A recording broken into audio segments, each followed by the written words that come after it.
Hello, everybody. Welcome to the Fandom Post Radio podcast. I am your engineer, Kate, and joining me this week is Brandon. Hello. Kestrel. Yo. Hayne. Yo. And joining us for maybe the first time, Mark. Hello. And yes, it is the first time. Nice. We've been doing this for a while, so sometimes I lose track of who's been around. I mean, at least you didn't fall, it's like Mark has been around for a hot minute, but never on this podcast. So that is correct. Long time. First time. Welcome. I say welcome. Literally the first time, long time.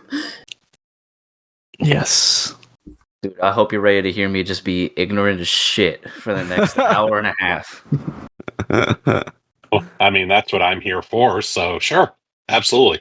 I mean, it's your first time, so I assume we brought you on as the expert on the matter. Then you thought wrong. Let's do this. Yeah, my planning document that I was talking about earlier, all it says is just default to Mark. And that's all it says. And over to you. I mean, if you need somebody to just talk randomly for an hour, I can do that. Perfect, because that's what this podcast is all about. That's what we Excellent. needed. But first, Kestrel, what have we got for news? All right, for news, so Otakon happened, and so we had a discotheque panel there, and that also came with a not live stream where they pre-recorded kind of the same announcements they were going to do in person and had it air live on YouTube at the same time, and then announced some extra stuff afterwards that they didn't have time for in the Otakon panel. So anyway, I guess I'll just go through the stuff they announced. So they got all of Funimation's English dub of Shin-chan, which, for those who are familiar, does not have a whole lot to do with the Japanese anime Crayon Shin-chan, but it is sure. It was like an Adult Swim gag thing, wasn't it? Speaking of redubs, yeah. And then they got the next couple sequels of Higurashi, Kai, and Rei, which I think Sentai had released both of those as well. They announced, I think maybe last year sometime, they announced the original Urotsuki Doji, the classic, of course. So now they have announced all of the sequels and spin-offs and all the complicated shit that goes into that, which apparently there is much of. They got the first 5 Sergeant Frog films, which people were not expecting, including them, because the series did not do well. The Zone of the Enders, 2 anime adaptations of that game, they got that. Bizarre. They're just gonna get everything. I know, Discotheque's known for hey, obscure thing from a million years ago. It's like, yes, we have it. Exactly. They got all of Zegapane, which includes the original series, the compilation film, and the new film, which just came out last year. They got the next 3 Digimon movies, which I think were all dubbed and aired on TV once, but never released in any other form. And then the big announcement that they saved till the end was Monster. We are getting all of Monster finally after over 20 years, 15 years since it was first aired and put online dubbed, and then released, Viz released the first 5th of it, and nothing else ever on DVD. So we are finally getting all 74 episodes in HD. They're working hard on their restoration. We got the series on Netflix 2 years ago, but it did not have the dub that was made 15 years ago. So this will also include that dub. And then I'll just... Beautiful. Yes. Yeah. I'll just touch on the other few things that they announced as well. So they got the Shin Aim for the Ace, which is not actually a Hideaki Anno remake, shockingly enough. I'm relapsing. I think the the auto version of Aim for the Ace is Aim for the Top Gunbuster. But Good yeah, one. we got Castle Cagliostro is getting another release. This time it's getting a fifth English dub. Fourth, I think. Fifth version total, including the Japanese. And that's gonna finally have the kind of established Lupin cast now. And it's getting a steelbook. What's weird is that it's Blu-ray only, even though they have released it on UHD. So I have no idea what's going on there, but yeah. And then they've got the Mega Man American cartoon series, Golden Boy. They're putting that out on Blu-ray. I'll buy it for a third time. Why not? And Project Arms, I think is the last thing they got there. Yeah. Man, Nice. anime is great. If only because Agreed. we can have stuff like fucking Sergeant Frog, which didn't do well over here, and Kestrel, I believe you said the first 5 movies. Yep. Yeah, I'm guessing that Sunrise was like, well, no one else will take this, so you guys can just have them for cheap. Because Discotek had said several times, we are not releasing any more Sergeant Frog. It did not do well. But then they're like, just kidding, here's 5 films. Yeah, it's What are you talking about? Chuckle. Dozens of us bought Sergeant Frog Blu-ray. Dozens of us. Right. Well, and I'm all for things like that because I want everything that's obscure and terrible and everything else to be released. I want it always available. There's way too much amazing stuff that's just disappeared. So bring it all back. I just remember when Sergeant Frog was coming out, and both on manga and like when the anime was like, and they were trying so damn hard to make that a thing, so hard. Mhm. I think maybe too hard, and that's probably what drove everybody off of it. Like at that point, it was just like, what are you trying to do? Did you say that was a Sentai thing at first? No. No, That was Higurashi I was talking about. This was Funimation. Okay. However, it was originally licensed by ADV, and that was in the days of ADV dying, and they lost that pretty quickly, and then Funimation got it and dubbed a bunch of it, then dropped it because it didn't sell. Then Discotek picked it up a year or two ago, and it must have been a few more years ago now because they have released all trillion episodes of it, most of them sub-only. Okay, because I was trying to remember I think it was probably just for the Funimation sales, but Sergeant Frog was, the Blu-rays were routinely at the same area of the sales page that, like, all of the bad OVAs where they were just like $4? Come on, like $250? Does that do it for you? Yeah. They were always in stock and always the most deeply discounted stuff, along with like the High School of the Dead OVA that I'm pretty sure they had to pay people to take eventually. Yeah.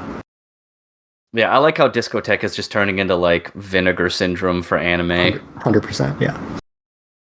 Hey, we need that in our lives. Right. I mean, they've... Oh, yeah, I mean, yeah. Like Vinegar Syndrome, they probably have like a bunch of legitimately good stuff too. But no, none of that? Okay. I'm not familiar enough. So it's mostly borderline smut and like really bad B and C movies that they put like incredible love and care into like 4K restorations, and then it's shit that you would see on like MST3K or YouTube channels like Red Letter Media where they just pick it apart and they're like, this is an awful movie, and then Vinegar Syndrome is like, but would you buy it for $40? And then of course tons of people do. Like, but there is the rare like good thing. Like I have a couple Vinegar Syndrome ones that aren't smut or whatever, and also one that's called New York Ninja, which is more of a historical like anomaly because it's a movie they found in film canisters in a warehouse without an audio dub, so then they had to like read the lips of the strung together footage and then redub it. Nice. So I bought it just for that alone. But yeah, no, Discotech has a lot more like what you would consider actual quality things. So if anything, it's probably more like fucking Criterion. Arrow. Yeah, Criterion or Arrow. One of those. Yeah, I think Arrow is probably what I was thinking of in terms of like the range of quality. Where you got that's Criterion a little more level accurate. stuff and then the Vinegar level stuff. Yeah. No, I have a friend who is a huge B-movie fan, and he's always posting his Vinegar Syndrome pickups, and he's like detailing the incredible 4K restorations and the incredible depth of extras they have and everything. Like, yep, that's pretty much Discotech. Yep. But yeah, the monster thing in particular is really, really good. Like, hell yeah. When you say HD, what does that mean in terms of this? Like, are they just cleaning it up but still presenting it in a 4:3, or are they trying to turn it into like a widescreen situation? Oh yeah, I mean, no. Resolution and aspect ratio do not correlate. Okay, cool. It is still 4:3. All right, I wasn't sure, because the Netflix one does kind of look shitty. Yes. It looks a little rough. I mean, it doesn't help that Netflix bitrate is also just ass. Yeah, that doesn't help either. So you're taking a 480p show and then running it through that horrific algorithm. You'd be better off just listening to it and imagining what's happening. Yeah. But he can't do that because they don't have the dub. That's true. They got these things called picture books. Ooh. You can also take it in that way. That's true. I'd buy a monster pop-up book.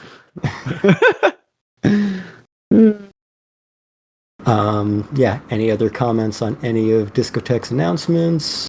I think we're good. Yeah. Yeah, so next piece of news I got. So we had One Piece Day this year, which was not on One Piece Day at all. It was several weeks later. Originally, One Piece Day was the actual anniversary of One Piece. For some reason, they did it later this year. And so they had an event there, and they announced a few things.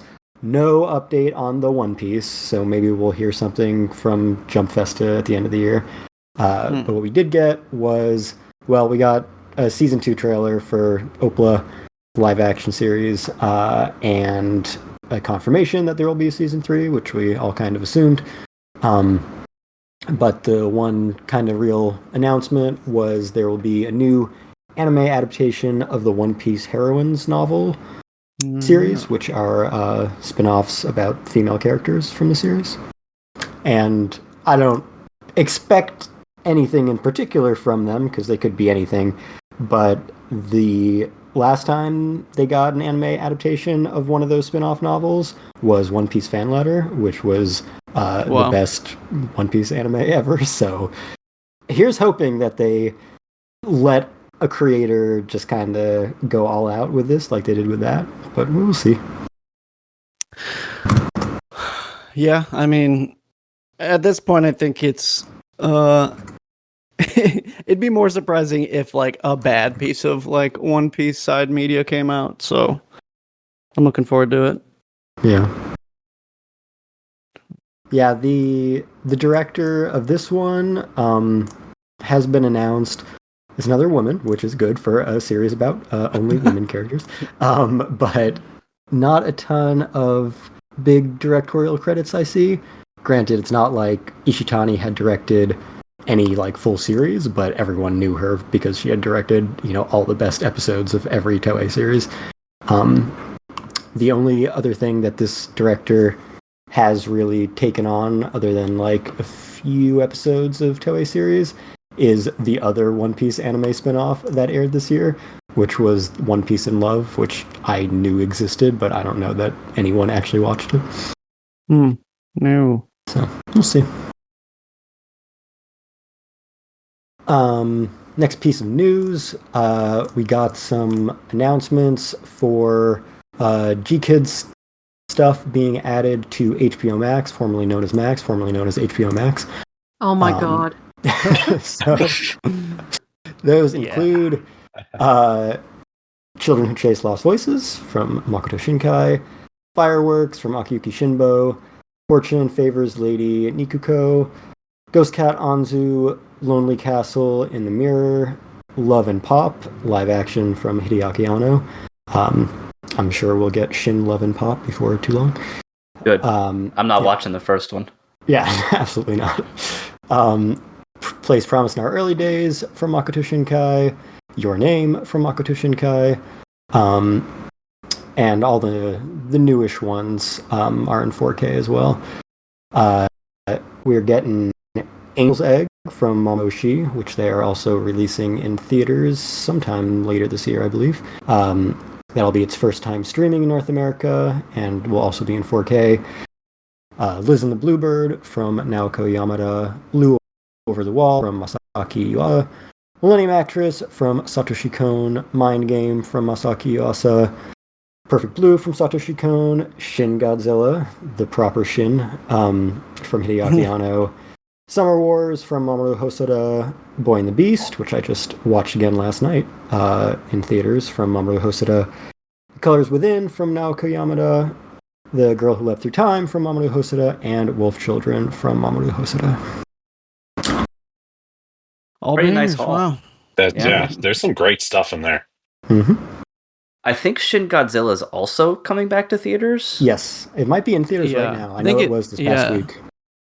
Yeah, it has been. I saw there was already a pretty decent box office research for something like that showing back up. Mm-hmm. Yeah. I know Angel's Egg is also pretty exciting. That's one of the anime that a lot of people in the Criterion collection community would be like, if you could have one animated thing in Criterion Collection, what would it be? And it's almost always Angel's Egg because it has just enough eccentric art house vibe to it that people The Letterbox bros are gonna go crazy for that one. Right. Yeah. Yeah. It maybe someday. I mean, the Criterion has been more welcoming of animated features as of recent, getting WALL-E and shit like that. I know they were partnering with Disney and stuff, but I think they've had 2 or 3 come into the collection recently. When before it was just Blue Planet, which it's a French animated film. And that was just about it. So, I mean, maybe if we'll see. I don't know who owns the rights to that, but it's G-Kids. It would These are all G-Kids. So the G-Kids would get it, and they typically do a good job with their physical releases and stuff like that. But yeah, Angel's Egg is definitely one that anyone who's in that community is I want to start getting into animated things. But Criterion Collection, which is apparently the only thing I ever watch, is devoid of animated features, and they'll just be watch Angel's Egg and then watch everything Studio Ghibli and then go from there. So like everyone else said, a lot of bangers on that list just in general, right? So G-Kids has basically, this has been a long process, but especially recently they've just been sweeping up basically all of the quality standalone anime features. Because they've got, at this point, the entire Ghibli library, the entire Hosoda library, which they have been putting all of them back into theaters this year, the entire Shinkai library almost, Kon also almost, Anno at this point, they have Evangelion. I didn't put this on here, but they did finally get the first 2 Rebuild movies, so now we're just waiting on the third one. And then they will have the entirety of the Evangelion franchise. They also got Nadia and now Shin Godzilla from Funimation. So, yeah, They kind of got it all. They got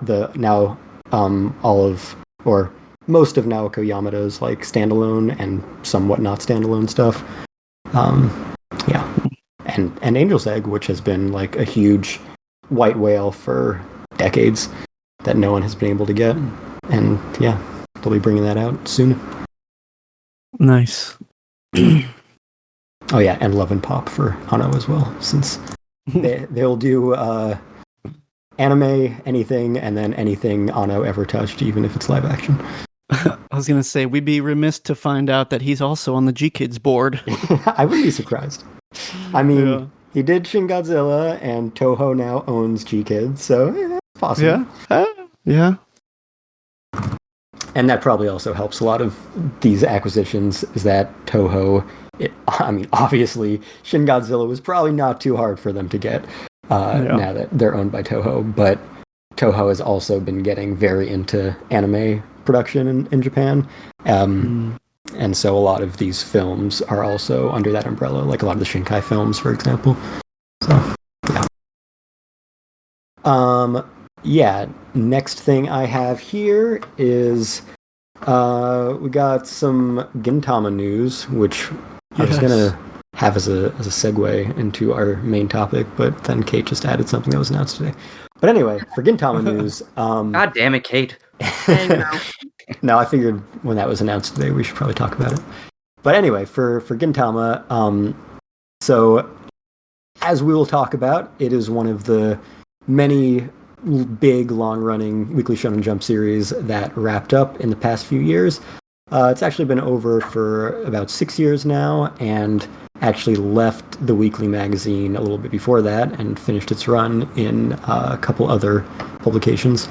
But the anime properly ended with a film in 2021.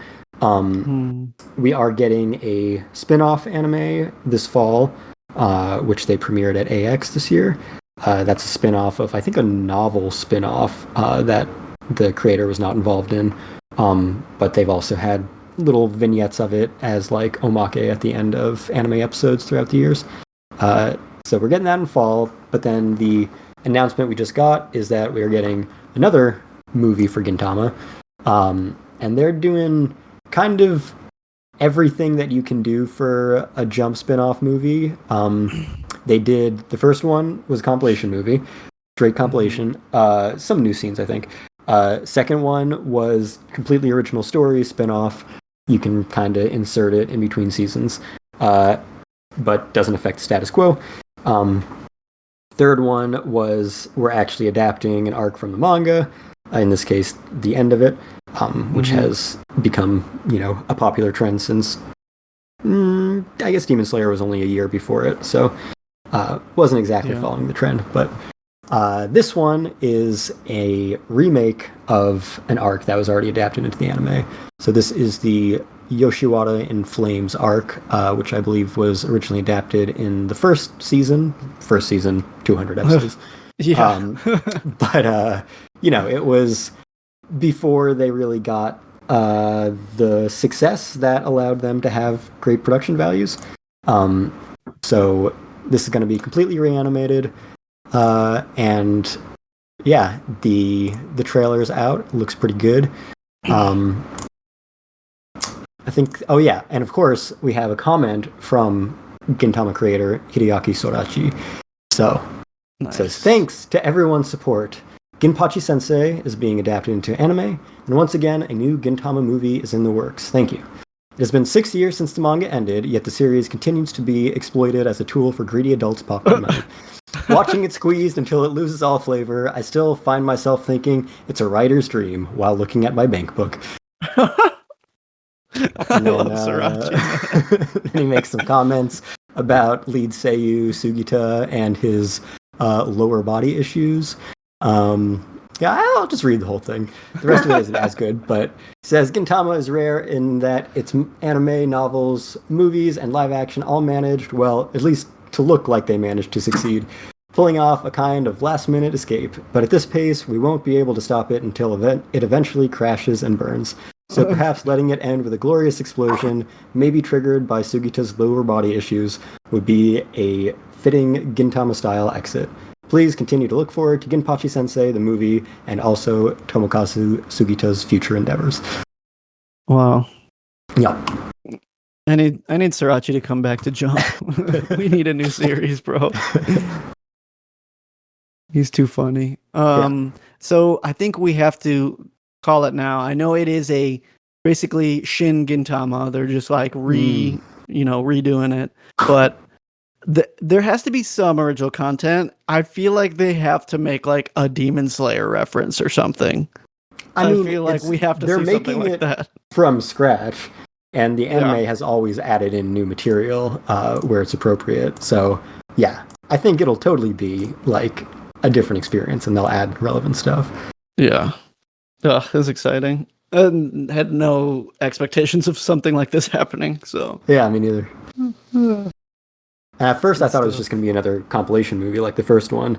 Yeah. Because I think they did another one of that, maybe one or two more recently after the series ended, where they're just like, yeah, literally just shoveling out shit we've already released for more money. But this one, they're actually making it from scratch. That's awesome. Yeah. Anyway, that was all I had for the news. If you want to talk about what you added, Kate. Yes. During Gamescom this week, they announced a anime adaptation of the From Software game Sekiro. So they are. Let me pull up the press release on that. Me prepared? Nah, never. They being Crunchyroll, just to put Crunchyroll and several other people on a committee to make a thing, because that's how all anime is made. Yeah. And a lot of shit got announced today. Yeah, really weird timing too. I didn't realize Gamescom was happening. So like seeing like new game announcements and stuff at like 5 p.m. on a Tuesday.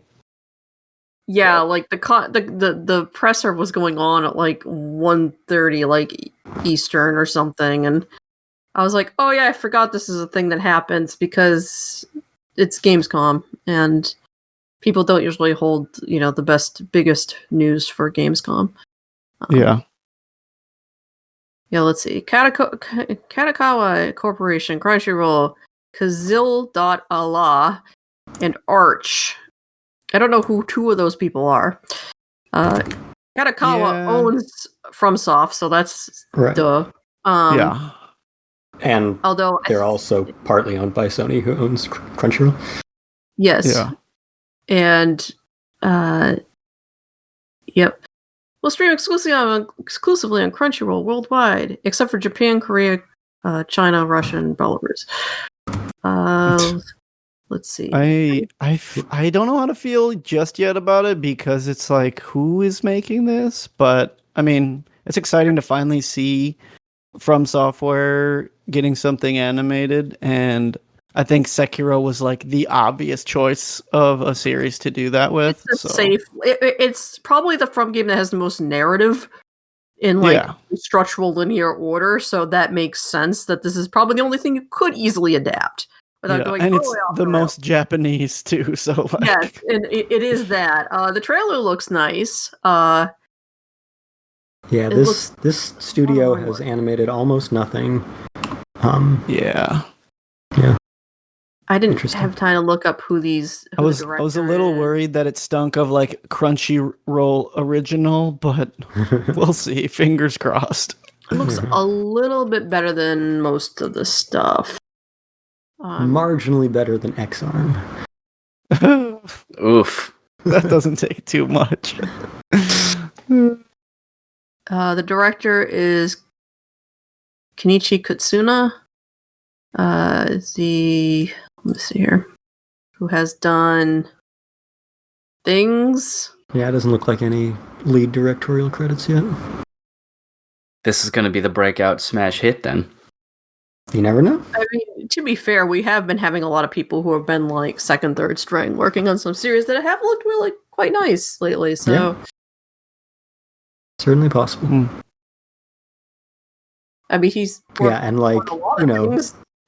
The Taco P's Original Sin, first production by that studio, so you never know. Yeah, true. I don't know about this Quizilla studio though. I'm gonna wait for Shin Quizilla. Yeah, that's good. That's good. Write that down. Copyright it.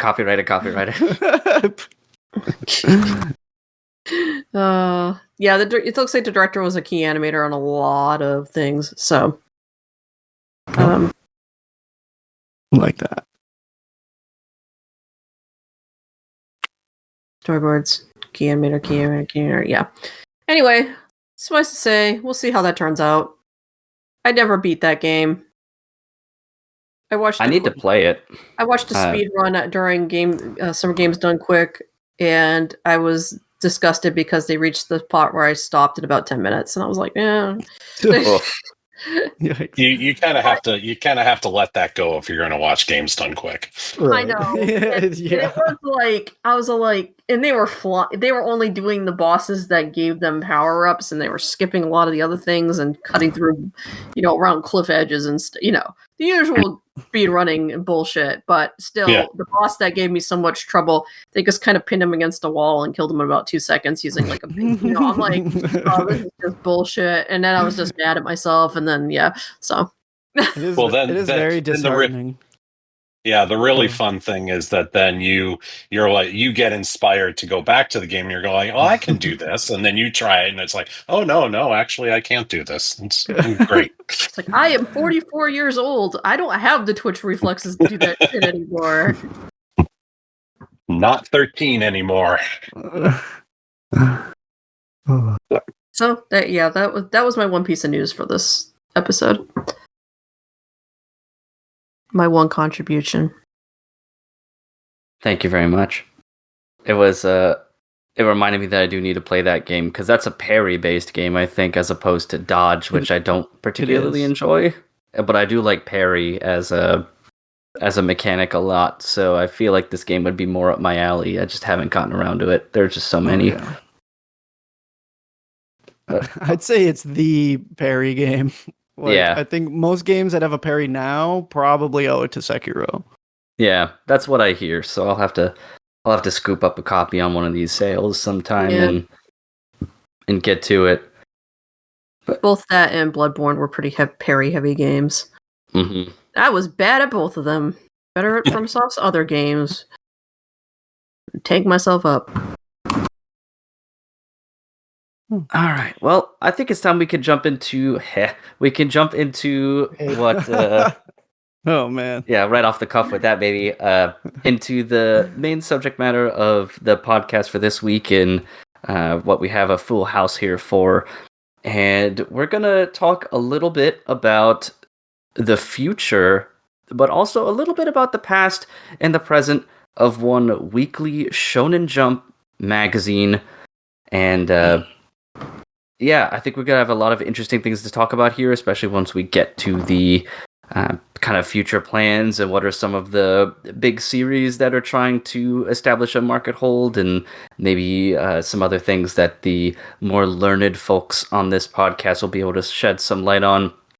But until we get to that point, I think it's always important to look back on the history, especially of long-running publications like this, just because you can kind of see some patterns even within that of subscription numbers, legendary, properties and things that help bolster, upwards of entire decades and things like that. So it can really help kind of put a little bit of extra light in meaning on where we're at now, as well as what could possibly happen in the future. So I'm just going to kind of go on a little bit of a spiel here. Obviously, you guys can cut in whenever you would like, because I'm not just going to drone on sermon style, or at least I certainly hope not. But take us to church. Well, we're gonna take a little trip in the way back machine here to the glorious year of 1968. So that is the year that Weekly Shonen Jump was first published, and it was actually bi-weekly for the first year before transitioning to weekly in 1969. At the time when it was released, it was mainly competing with Weekly Shonen Magazine and Weekly Shonen Sunday, which had begun almost an entire decade earlier at that point. So by the time Shonen Jump came out, it was already kind of punching a little bit above its weight against very established magazines at that point. So one of the things that Weekly Shonen Jump had kind of made its bread and butter on at that time, at least sort of ideologically, is allowing young creators who want to sort of explore much more mature themes, whether that be war, violence, erotica, things like that. They really wanted to take the limiter off, because that was considered what was to be the future and how they were going to set their foothold. So one of the very first author that they hired to write for Weekly Shonen Jump was none other than legendary Go Nagai. So Go Nagai, for those out there who aren't super familiar, I think it's the easiest things to talk about are like Mazinger, Cutie Honey, just an incredibly prolific amount of Devilman. Yeah, Devilman is a big one as well. Just a prolific writer all over the map when it comes to those types of things that Shonen Jump was really, really looking for to try and set their marketplace. So what he created for them in the 60s was a series called Horenshi Gakuen, which ran from 68 in the very first issue to 1972, which is a school comedy where the kids just, get up to escapades and things as an act of rebellion against strict teachers and harsh punishments and things. And that was kind of their first successful story. And the thing that they had hired Go Nagai to do, which is to make a serialized thing that actually had some quality. Now, what followed after that in 73, I think, was Mazinger Z. A really, really big, formative piece that kind of jump-started Mecha in that way. But as the 70s rolled in, the magazine gathered popularity for the mature themes and the generally long leash for its authors compared to other shonen magazines at the time that, from what I read, were a lot more stringent and very much so guiding hands towards what they could and could not publish. And I imagine as a creative type, it would feel rather restricting. So Weekly Shonen Jump was attracting a lot of young talent with the idea of, hey, you can do whatever you want. Generally, obviously you can't just make straight up pornography, but if you want to tell a story about war, if you want to tell a story about, Space James Bond or whatever with lots of boobies and shit, you go right ahead. So with that being said, I think two of the biggest series from the 70s that really put Shonen Jump kind of on the map, I'd say, and really prepare them for their golden era, which was coming up in the next decade, was Barefoot Gen by Keiji Nakazawa, which debuted in 1973, and then Cobra by Buichi Terasawa in 1978. Cobra, as we know it, I think is what, Space Adventure Cobra? Yeah. Mm-hmm. Yeah. Mhm. And that debuted in 1978, so two kind of big examples of, if not long-running, Cobra was a relatively long-running, I think at 4 or 5 years, but Barefoot Gen was shorter, but Barefoot Gen got a lot of controversy at the time. It was a very harsh look at war, especially the World War II period in Japan and shortly thereafter, and it was also the first series that Shonen Jump kind of wanted to globalize and release, all over as sort of like a historical biopic of sorts. And it, of course, got a lot of negative attention in Japan, but also its fair share of negative attention over here, thanks to everyone's favorite comics code of ethics when it was trying to be released over here, because it had adults beating up kids and, pro-Axis Nazism, and obviously from the bad guys, but people who were just hanging around and not exactly like the ones that the hero, quote unquote, beats up and things. But it really, really made a mark, Barefoot Gen. So that's the kind of stuff that they were putting out a lot. And where we lead into that is, I think, what is definitely considered the golden age of Weekly Shonen Jump. And that is from the 1980s into the early 90s. So this is where we're going to start seeing stuff that we're a little more aware of, even now. Now that even though the mangas have been finished for decades at this point, some of them, this is where we really start seeing the big, heavy hitters, starting with iconic manga like Dragon Ball, Fist of the North Star, JoJo's Bizarre Adventure. Those all got their starts in, I think, the mid-'80s and ran all the way up through the mid-'90s. So at this point, we have gotten our circulation from, I think, somewhere around like 2 million to 6.53 million copies published in 1995 for a cycle. And that was fucking enormous at the time, to the point that they were already starting to release video games just about the magazine. So one of the fun parts of my research that I ran into was that 2 Famicom games were released to celebrate the 20th anniversary in 1988, and then another one in 1991 just for funsies. But the 88 one was called Famicom Jump Hero Retsuden and Famicom Jump 2 Saikyo no Shichinin, which were both RPGs similar to the games that you still see released now every once in a while, like was it Jump Stars, Jump Force. Jump Force, where it's basically just about recruiting all of the most popular characters from the magazine onto your team to fight evil and things like that. So, like in the first game, Hero Retsuden, you could recruit people like Kenshiro from Fist of the North Star, Goku, Oral from Dr. Slump, Saint Seiya's Pegasus, Joseph Joestar, among like, I think those are out of 16 of just some of the most iconic characters to just go around and beat the shit out of bad guys. So it was cool that they had released that, and apparently it done pretty well and was considered a pretty good game. But yeah, that 80s into the early 90s is where things really started to kick off, and people were buying copies of the magazines, you know, in the millions every week, essentially, as they're copied. So, unfortunately, all good things must come to an end, and circulation began to decline starting in the mid 90s to late 90s. By 1998, they were only doing about 4 million copies in circulation. That was the first 30% drop, and then it took, to be fair, another almost 30 years to bottom out at 2 million annually in 2017. So obviously that, you know, 60% bottoming out there of their circulation. Now, obviously there are going to be like tons of different reasons for this, and some more obvious than others.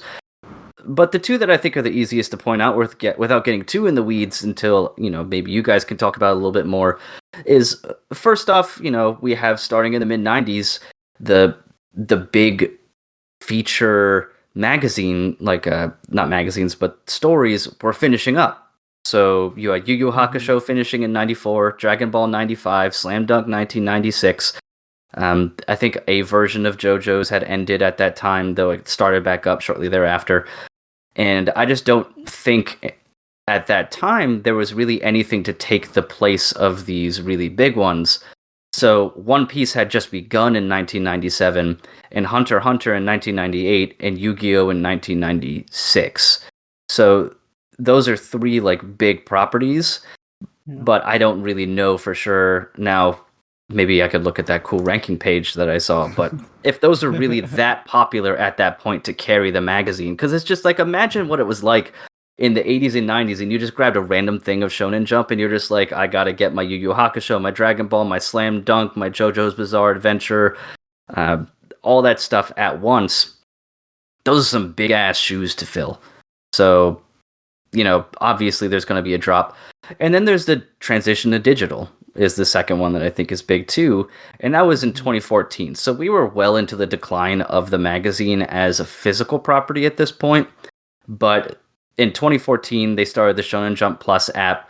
So at first, I think it wasn't quite like we see it today. You got some selections of things, as well as a couple new chapters of stuff. And I know, Kestrel, you had made a good point earlier about how this is where we also started to see some splintering too, because the online service would get exclusive comics that, at least in the beginning, Shonen Jump was publishing eventually in physical, like, bound volumes, but there was stuff that you could get on the app that wasn't in the magazine.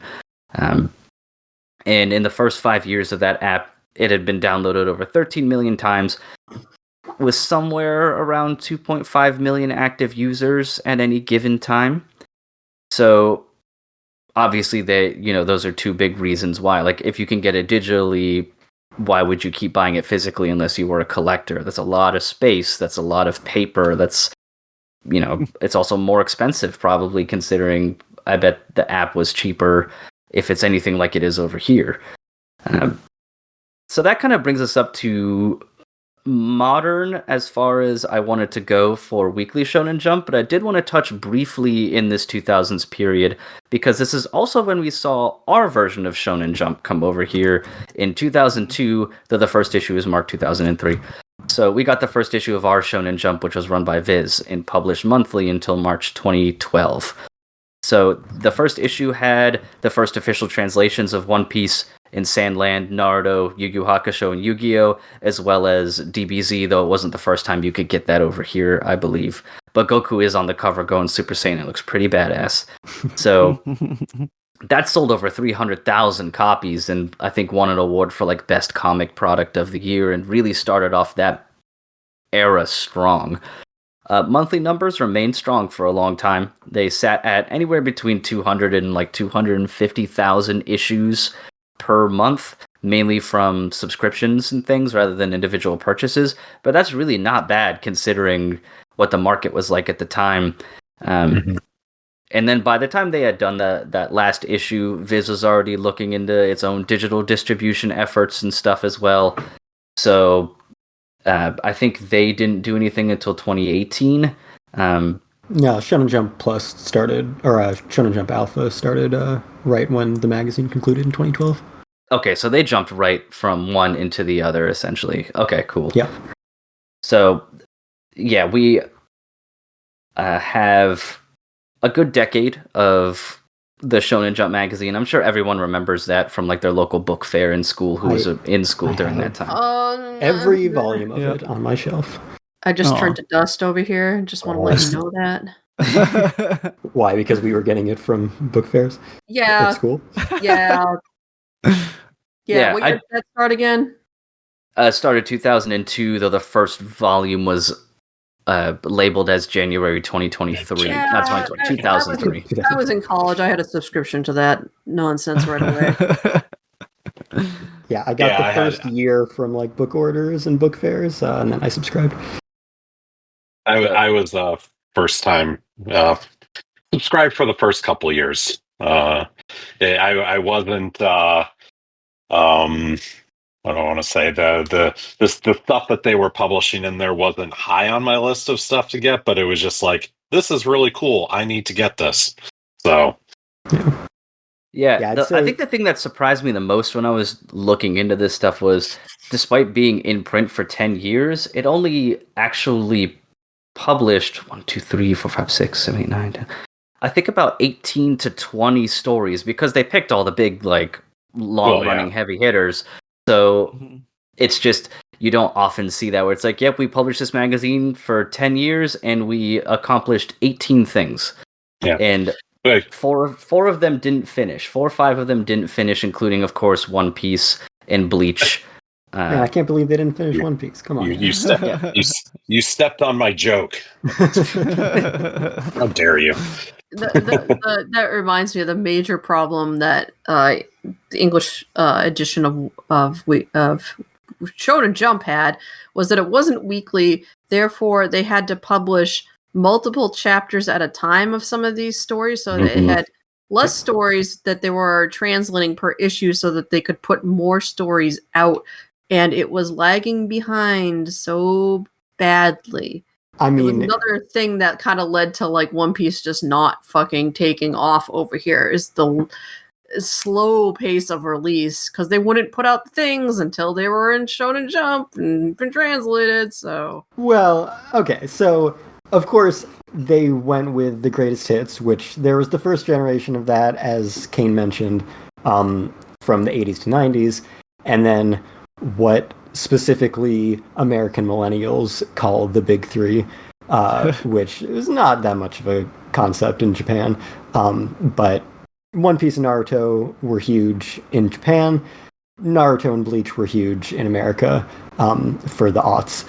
And when this came out, it was several years into every series they were interested in publishing. So no matter what, even if you publish 4 or 5 chapters a month, you're not going to catch up. So they did, to their credit, for One Piece and Naruto. I think those were the only two. They did like catch-up campaigns where they would release like 5-6 volumes of the manga, like full tankobon, every month for like 5-6 months until they were as caught up with Japan as you can be for, you know, a physical print publication. So they did their best, but yes, the fact is by that point... It was a while before they did that. Like, I mean, there were a few years. But yeah, at that point, people were already reading scanlations when they were coming out, so they had no choice but to pivot to digital because they were never going to release the physical magazine day and date, and those fans weren't going to pick it up anyway. Also, there's a lot of Yu-Gi-Oh on this, which is funny. I say there's out of the 18, there's 4 Yu-Gi-Ohs. There's been a lot of Yu-Gi-Oh spinoffs, and one of the perks of the physical magazine, because, you know, oh my Americans God, I've got so many of those cards. Weren't exactly into, you know, buying physical products even by that point, but you got the Yu-Gi-Oh cards with them. So, yeah, that was a huge part of it. My Yu-Gi-Oh card is still in the Shonen Jump volume I got from my 6th grade book fair. Yeah. Hell yeah. Well, I think that's one of the highest selling individual volumes, was one that it didn't have a card in it, but there was a volume that had a demo of a Yu-Gi-Oh PC game, and that sold over 500,000 copies. Yep. Yeah, they had some interesting pack-ins in some of them. When they had like a demo of Dragon Quest VIII, they had a few like, here's the first dubbed episode of the series before the full one comes out. Yep. When they stopped publishing the physical volume, and if you still had a subscription to the digital, they would fucking mail you the damn Yu-Gi-Oh cards. They sure did. It was amazing. Fascinating. Yeah. But yeah, that's about everything that I got here, just for the quick little primer, because obviously now we have mainly the Shonen Jump app over here, and you know, the stuff that's popular running on that. You can read a lot of the historical, like their archives, their backlogs of a lot of this stuff. Like, I think you can read all the way through Yu Yu Hakusho. You can read all the way through Dragon Ball. You can read, I think you can read all the way through Yu-Gi-Oh, at least the original. I haven't looked at those ones in a while, but there is a lot of content on there to read. But obviously we have stuff that's running right now, and I know we wanted to talk a little bit about that, as well as kind of what the future holds for Shonen Jump, especially as we get into sort of another era where a lot of our big series like Demon Slayer are ending, and Shonen Jump needs to start digging into their bullpen a little bit to figure out who's gonna, you know, take the reins here, for better or for worse. But I think at first, I just kind of want to hear a little bit, because I know that, you know, he doesn't come on very often, but like, Mark, what is your like experience with the magazine itself, and kind of what your feelings are towards its current state? Excuse me. Well, it's interesting because One Piece aside, of course, there seems to be like how do I want to put it, like a kind of like a shift almost in, you know, a lot of the we were sort of talking before. I don't know if they're big titles, you know, in the way that you think about things in the past, but you get things like Blue Box and stuff like that in there, which is not what you would traditionally, if you go back 30 years, what you would consider to be like, okay, this is something that you would anchor Shonen Jump on, or that it would even show up in Shonen Jump, for that matter. But you know, it does seem to be kind of something where they're, I don't know if following the trends is really what it is that I want to say, but it's not as the print medium died. They seem to have the way I look at it anyway, lost their identity. I don't know if that's the right way that I really want to say it, or maybe just change their identity. Maybe that's a better way to put it. Would others agree with that? Yeah, I feel like we're at a time when, yeah, like you said, the things at the top of the popularity lists in Jump now aren't necessarily the type of just like straight up, shonen battle action for like young boys. It's not like that was the bread and butter for so long, and while that is still a marking of a lot of the current popular series, it's not necessarily it. So yeah, I would say the identity is shifting, kind of expanding. I think I would counter that a little bit in that I think those are the series that we associate with Weekly Shonen Jump as consumers who have never had access to Weekly Shonen Jump until we had all series available as soon as they came out in Japan online. They have, like Kane was saying at the beginning, really, they have always had an incredibly diverse lineup. But the series that were successful, especially in the West, were especially once Dragon Ball came along and kind of set the formula that everyone else could follow. Tone. That was that formula that we associate with shonen manga and especially Jump. These other series have always existed. They've just never been available to us and never been on our radar.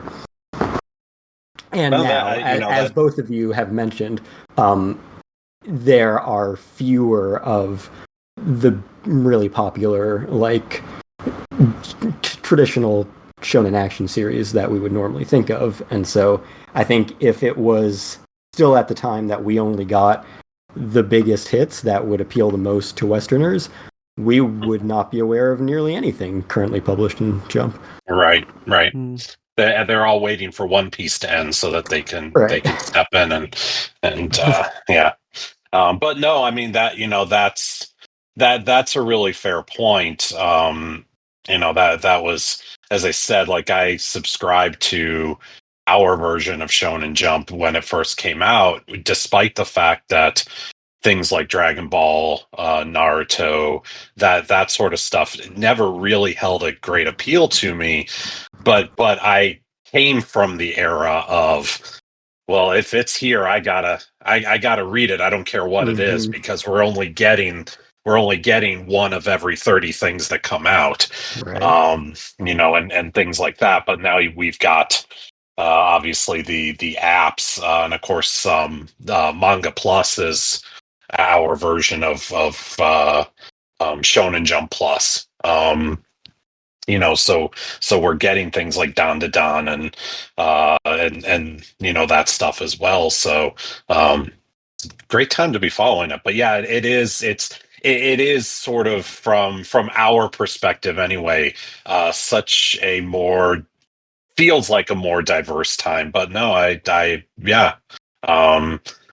be the stuff in the intro that we sort of talked about a little bit, the early stuff, like, I know that, but I don't know a lot of the rest of the stuff, maybe the not so big stuff that was there in the 70s and 80s. I'd be interested. Yeah, especially like before Dragon Ball, because nearly everything that we're aware of after Dragon Ball has been following Dragon Ball's formula. Yes. So yeah, going back to the first few decades of Jump and being like, what made a shonen manga before Toriyama would be very interesting to explore. Yeah, there's that. I do think the, like, being able to go into the vault on the Shonen Jump app is awesome, but there are some series that I've like heard about that I'm like, oh, I would love to read, like Rokudenashi Blues and like all these like. Yeah, that was a big early one. Yeah. Yeah, and it's just like a lot of those you don't have access to on the app, and I get maybe it's because like why do we translate like this manga from the 80s that has 500 chapters and like maybe a couple hundred people will read it in English. Exactly. So yeah. Don't worry, it'll all be AI translated soon. Yeah. Yeah. Yeah, you just got me to look up, I picked a random year, 1984 in Jump. Literally the year Dragon Ball started. Yep. Kochi Kama, Cobra, Kinnikuman Man, Dr. Slump, Captain Tsubasa, Cat's Eye, Black Angels, High School, and then at that point we start getting into stuff I've never heard of, at least until you get down to Fist of the North Star. But yeah, it's like, oh, Kimagure Orange Road. Yeah. So yeah. Yeah, and then Dragon Ball came in there. Yeah, Dragon Ball started in December, so that's why it's way at the bottom of the popularity, because it only had like 1 or 2 chapters there. Yeah, it was like just starting. Yeah. I mean, that's for classic manga, that's a banger lineup right there. I mean, that's a lot of... I mean, they call it the golden age of the magazine for a reason. Mm-hmm. I mean, you got nothing but fucking Mike Tyson's in there. God, that's right. Toriyama didn't even take a year off. Dr. Slump was still running in the same year that Dragon Ball started. Yeah, it's like he took like a month off and then immediately started like Dragon Ball. It's stupid. Which, as you can see, Dr. Slump was already like one of the most popular manga in Japan. Yeah.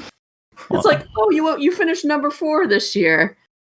Yeah. Good luck. And you finished number 4 with a series that only serialized for like a quarter of the year. Yeah, Coach Kame we didn't mention, but that was, until just a few years ago, by far the longest running and oldest Jump title. Because that had like 2,000 chapters, like never took a week off. Yeah, I always remember when Jump was first getting like Uniqlo collabs here, and like they do all like, you know, the big ones that everyone here would want, like Dragon Ball, One Piece, Bleach, and then you get Kochikame, and people are like, who is this guy? Yeah, it is really interesting seeing like the cultural touchstones in Japan that no one in America has any idea about. Like, you know, your Kochikame, Doraemon, your Sazai-san. Sazai-san, yeah, exactly. But yeah, speaking of, you know, the oldest titles, I like to bring this up every time a relatively long-running Jump series ends, because they're just, you know, all the old ones have ended except One Piece. So at present, since in the past year or two, we've seen the end of pretty much all of the other big titles, it's kind of safe to say, you know, JJK, My Hero Academia, Demon Slayer, somehow they let end right when it became popular, when the anime came out. That was insane to me. How does that happen? I know, and I want to talk about that a little bit too. But currently, the longest running series in Jump is, of course, One Piece from the 90s. Every other series in Jump started in the 2020s. Post 2020, it's crazy. Yeah. We have no series from the 2000s, no series from the 2010s, only 90s and 2020s. Is Hunter x Hunter still counted as normal Jump, even if it's Hunter x Hunter doesn't count? Okay, but it is kind of counts. But yeah, I mean, yes, Hunter x Hunter was from '98. It is the other sole survivor of the '90s when it's actually publishing. Technically, but when you get one chapter every few years, it's not really worth discussing in the same way. I love how like literally Togashi goes radio silent for like 9, 10, 11 months, and then he posts like a picture of like the corner of like a work in progress. It's like, guys, I'm still making it, and he gets like 300,000 likes on Twitter, and everyone's like, oh, it's coming back. Yeah.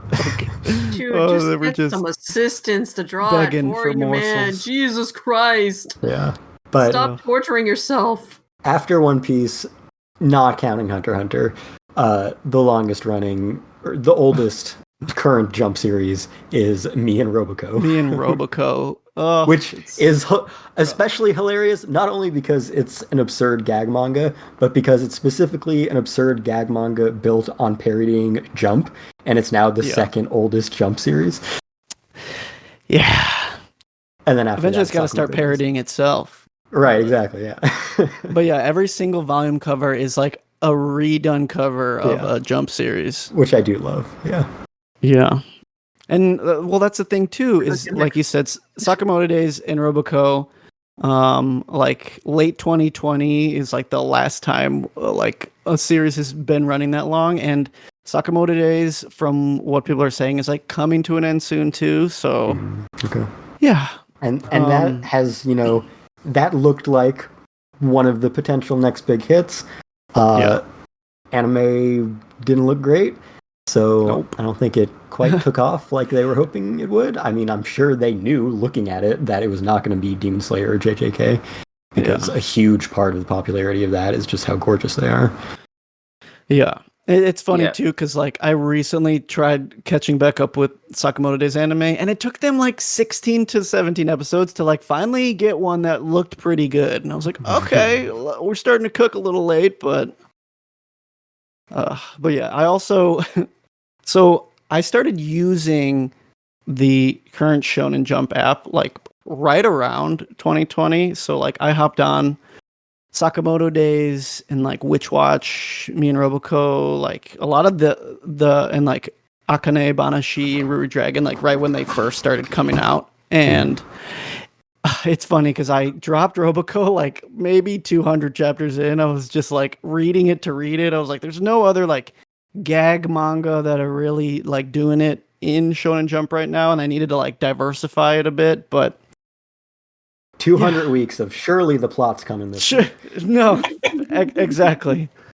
But I think I wanted to bring up a point that during Kane's history lesson, thank you, Kane Pachi Sensei, you mentioned a point in like the mid 90s when a lot of the big hitters were ending, and there was like no way to know like who would be the next like flag bearer. And then, of course, bam, One Piece drops. And then, bam, like a couple of years later, like Naruto and all these other big ones that end up becoming, like you said, Kestrel, the big three in the West. But I feel like, since the end of like JJK and My Hero, that's kind of where we are, where their Jump is as diverse now as it always has been. But I feel like it is lacking like the flag bearer. Aside, One Piece will always have the asterisk there, but we are there's always just like a who's gonna be the next big one. And I mean, there are contenders, but it's hard to ever know like if these things will ever get the worldwide acclaim that some of these other ones get. I think one of the contenders is Kagurabachi, but that's still to be seen. I mean, it's maybe 50, 60, 70 chapters in, and I think it is really good, 90. But is it at 90? Okay. I think it hit 90 this week, yeah. But, and I mean, I love that. I think it is one of the best action stories in Jump right now, but I mean, it's hard to say if something can reach the level of like One Piece again. I mean, I think we were talking about this a little bit, I think, before you jumped on. For Kagurabachi, it's been like everyone's had their eyes on it since it started, and the question has just always been, when the anime comes out, how's it going to hit? Because that's what it kind of takes at this point in time, especially. And I think, with a lavish anime adaptation, it could be the next big hit. Because there's nothing necessarily about, Demon Slayer or JJK that couldn't be really replicated in popularity for Kagurabachi.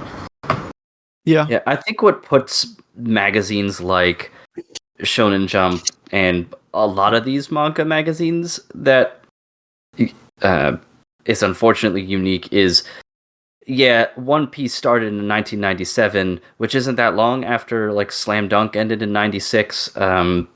That one high school one brand that you said you wanted to read that ended in 1997 or 96, one of those 2 years, another long running one. But these magazines release weekly, so 2 years is 24 issues of product. So it makes that gap feel extra long, and it can kind of put some urgency to find whatever is going to be the next big thing, because it's just like 2 years 24. That would be if it was monthly. 2 years is 52. Oh, sorry, 52. So it'd be I did bad math. It'd be 104. 104. Yeah, 104.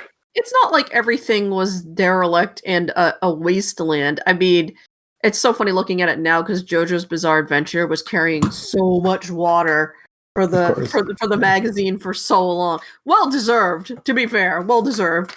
But yeah, I just pulled up the year One Piece started. As my cat is going lunatic here. Hold on a second. You go be naughty elsewhere. No, actually, be misbehaving here. Marched in here, screamed at me, and then started throwing shit on the floor. I'm like, what are you, drunk? All right, yeah, so let's see. Koshikama, JoJo's Bizarre Adventure, Bastard. A couple series I've never heard of. Dropped down to Kenshin. Yeah, Hoshinengi, I know that came out in English, and Yu-Gi-Oh! So, there was a little bit of a lull. But man, JoJo's and Bastard were holding up the magazine for a while, and Kenshin. So many people came off of Kenshin. So many people. And I know it wasn't a wasteland, but it's also hard to argue against. They went from 6 million subscribers to 4 million in 2 years. Yeah, that's pretty bad. When that happened. That's not good no matter how you slice it. Even if there was still good stuff in there, it's just... Yeah, Kenshin is good, sure, but it's not Dragon Ball. It's not Slam Dunk, which we get Slam Dunk shit now. We just got like that movie a year ago, and that manga's been done for fucking almost 30 years. And it's basketball, like... I was being a little dramatic. Was the biggest shit in Japan. Yeah, of course I'm being dramatic about like the lack of heavy hitters, but there is something to say about you lose 30% of your readership in about 2 years. There just wasn't anything there. It's just that the highs were so high at the time. Compared to now, it's like, I'll take those mid-90s series back. We don't got much going on right now. Yeah, it's funny how this reflects like, and obviously the Nielsen ratings don't really... I don't know if they still do a good job with streaming stuff at this point, but it's funny when you read about like the Super Bowl did X amount of viewers or the halftime show or whatever, pick a random thing, and they'd be like, that would be the worst show on air in the 90s and the 80s and stuff, and now people are like, man, that's fucking amazing. They got 2 million people?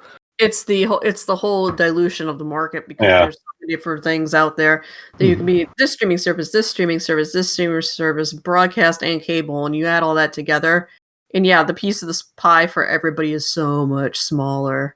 Yeah, that's what I was gonna. I was kind of curious about listening to you guys talk about this. Like, how much of this is that there's not as good stuff coming out versus how much of it is there's just so much more of it coming out that our attention is divided. Yeah, so I think that's huge, honestly.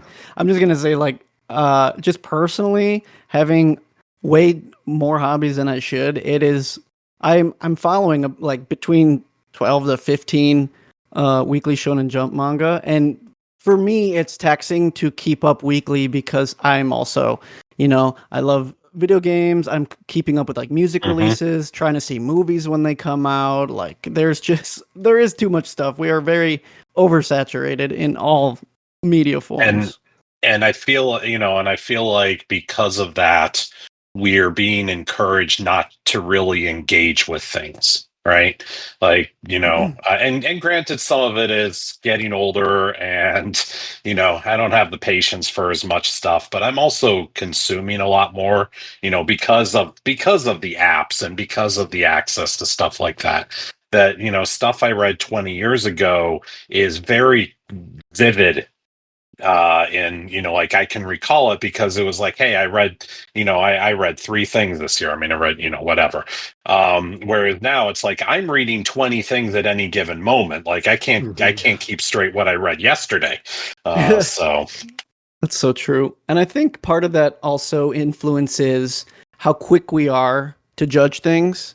And I think this might stand to how Jump is treated now, where like a new manga is added to the magazine and you maybe have 5 to 10 weeks to figure it out or you're canceled. And it's hard to I guess for me personally to like frame that compared to how it was in the old magazine, but just like nowadays it feels like you're immediately under the scrutiny needle like the second you're in the magazine, and it's do or die at every moment. Yeah, I was gonna try to pull that up, the information, because One Piece was not a massive hit at the beginning. It was pretty mid-list for a while, years, until they got to, finally started getting towards the end of the East Blue stuff. And then it finally started picking up, but it was like, mid-list, just hanging out in the mid-list. Yeah. Yep. Yeah, I think, again, it's a little bit of a different perspective. One, we have it all available to us now. For decades, a normal thing for a Japanese citizen, whether they're, a elementary schooler or a salaryman, is you would pick up your Jump from your convenience store once a week and read through it on the train or whatever. So it was always, everything was there for you. You had your 2025 series. And now we are finally getting all of them at once. But they're also getting the digital distribution, which I guess ironically kind of allows them to pick and choose in the way that we were always kind of presented these series. And now we're getting them all together for the first time. So there is a little bit of a different way that it's consumed. And also the Shonen Jump Plus service does have a lot of its own series. And I'd say, the bigger series maybe at this point, other than One Piece, as always, are Jump Plus and not Jump proper. So you have like Spy Family, Don to Don, Chainsaw Man moved to Jump Plus for its second part. So it's definitely, they're kind of putting some of the more popular stuff on the online only platform. And in terms of the stuff that's in the magazine proper, it's definitely, I feel like it's maybe always been the case. Maybe it's worse now that you got a few months and then you're getting the axe if it's not popular. I think it's probably always been the case. And again, it's just exposure to us now. We get to see them all from chapter 1. So we would never see the series that was canceled after 2 volumes back in those days, because it was canceled for a reason. It wasn't popular. That's part of it. We were only getting the cream of the crop for a long time, and now it's like, oh no, you get the same fire hose that everybody else gets. Exactly. And also, I feel like, yes, stuff that's not popular is canceled immediately, but kind of the whole Jump editorial paradigm for decades was you have to keep going forever as long as you're popular, and then as soon as you're not popular, you get canceled. It seems like they're letting mangaka end their series, which was never a thing before. Like we mentioned, Demon Slayer became the biggest thing in the world and then ended in the manga like a few months later. JJK, extremely popular. My Hero Academia, extremely popular. A bunch of these series, the reason why it seems like we're kind of in a dead zone now is that these series are just ending when traditionally you wouldn't expect that the editors would let the creators end them. And I think that's a good thing, because if a creator wants to end their series, they should be allowed to. And it always seemed kind of exploitative that they were forced to just keep them going as long as they were popular. So it seems like a good thing in that sense, but it does leave them with kind of slim pickings. And I also think that it kind of feels similar, and maybe it's also just kind of the general nature of we expect things to be shorter now. But it kind of goes along with the trend of the weekly Shonen Jump anime adaptations being in seasonal chunks now, instead of them also being just infinitely ongoing every week for decades, except One Piece, which still is. But it kind of follows the same trend of it doesn't need to be a constant presence in your life, probably because people have so many other distractions now. So we have these short chunks that we want you to really engage with. And, I feel like we're seeing a similar pattern on the manga side where, we want a really popular series for a few years. It doesn't need to be for 20 years. Yeah. I think Oh, no, you can go. Okay. I was going to say, I mean, just speaking from personal experience, I can say exactly that. It's if I find a manga or something that looks interesting, I look it up and it's like, oh, this is 300 chapters. This one's only 25. I'll give this one a shot. For me, that's definitely true. And it probably, go ahead, Kate. I think there's also the loss of momentum that they always like fear of something, taking a break or going on hiatus, no matter how burned out or how sick the mangaka might be. I think it's proven not to be true that if something is popular and it goes on hiatus for a while and then comes back, it still sells just as well. And I think Hunter x Hunter proved that. And I've seen other series that have gone on hiatus for like 10 years, 12 years, and they come back and they still sell 130,000 copies of a book. If it was popular, then it's going to remain popular. So they don't really have much of a leg to stand on anymore. If they're like, no, you have to work till you're dead. It's like, no, it's more profitable if you let them live and just, have other people to pick up the slack while they are recuperating and recharging, and please stop killing people. Thank you. I think it would maybe, and I think Jump Plus is actually like bi-weekly, maybe. A lot of them are. Yeah, they range because it's an app, so you don't have to put out a magazine. You can have whatever schedule you want.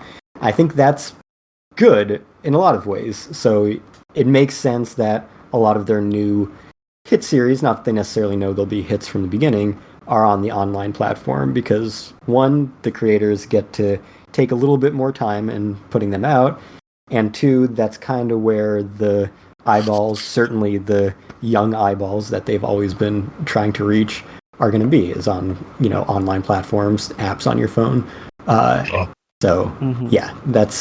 It makes sense that the magazine proper, they're maybe not putting as much stock in, we need to have these huge behemoths making sure that every kid and every salaryman buys every issue every week in a convenience store, because that's not necessarily the most important market anymore. No,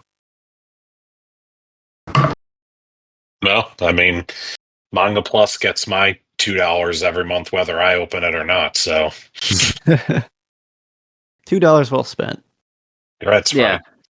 It's definitely one of the better deals in entertainment you can work with. Like, you get access to so many things. Granted, as Brian was saying earlier, you don't get it. You don't get everything. Obviously, even some of the bigger hits you don't have access to. But like a lot of the stuff that really was successful in the West, you can. And I don't know. I've never gotten close. So I don't know if you guys have, but even their like reading limit is pretty generous as far as I'm concerned. Yeah, it's 100 chapters a day or something. Yeah. You shouldn't be doing. Yeah, Bran, when you were catching up on One Piece, did you hit that? I didn't, thankfully, but yeah, I was gonna bring that up. Is that I was able to, a few summers ago, catch up on One Piece in a few months, and I do not even want to like imagine how much it would have cost me to like buy every volume of One Piece to catch up. God, if you could even. Yeah. So they got those big old box sets. They do. Get a couple of those 3-in-1 editions, maybe on a sale, fell off the back of a truck. Your local library. There's always your local library. And your local library is going to have like volume 16 and nothing else. That's why you got to have a good library network. So you ensure that at least then you're just on a waiting list, and then Yeah, and for the collectors, even in Japan, as Kane mentioned, this magazine has been going every week for 57 years. So it's not like even a thing that is that feasible to collect. No, it's impossible. They call them phone books for a reason. Right. It has traditionally been that you there have been a lot of episodes of Gintama that involve like putting out your weekly Shonen Jumps on trash burning day because they're just disposable. You pick them up to read your series for the week, and if you want to collect your favorite series, then you buy the tankobon. And you buy the tankobon, yeah. So I think mean maybe this is blasphemous to say, but I wouldn't be surprised if Weekly Shonen Jump, the physical manga, doesn't exist in a few years. But I guess Japan still publishes like most of their classic magazines, manga or otherwise. So I guess there's some audience, but I don't know if they need it anymore. Yeah. I don't think that's too hard of a take. It could be like they did. What did they do? One of those demographic polls where they were like, "Yeah, like 25% of our audience is over the demographic we're aiming for age-wise." Mm-hmm. So like, it wasn't. They're like, age bracket of like teenage boys, and it was like 25% of our audience is over the age of 28, and it was like, ooh, okay, that could be a problem, but that might just be Japan's aging demographic. Mm-hmm. That's just the aging demographic of One Piece. No, it's like well, true, probably part of it, but we all know Japan's declining birth rate situation, contracting population. It's like, maybe kids isn't your lead demographic anymore. You might have to start shifting at some point. Yeah, it is funny, like... Sorry, go ahead. No, you go. I was just going to say, like, looking back on Jump Street, this is a magazine for 10-year-old boys. The number of series that are, like, absolutely 18 plus from a Western perspective is just incredible how they got published. Because it's not like, an online platform. These were in pages next to your legitimate 10-year-old boy manga. You would have you don't want them, you don't want them reading Fist of the North Star and Space Invaders. Fist of the North Star, Cobra. It Cobra, exactly. Like, I mean, even Demon Slayer, which is like pretty normal, is like an R-rated movie in America because you've got people's heads chopped off every chapter, and Tolovru is like nearly pornography. It's kind of incredible. Yeah, so that's how it worked from the very beginning. Because exactly. The Go Nagai thing, Horenshi Gakuen. If you look up its Wikipedia or whatever, it just says something like high schoolers getting in sexy, naughty fun in rebellion against their teachers. Like, right, it was like the first ecchi manga. Yeah. Yeah, essentially, and that was what they led with. That was their fucking lead-off batter. Was check this shit out. And I love the fact. Yeah. Go ahead.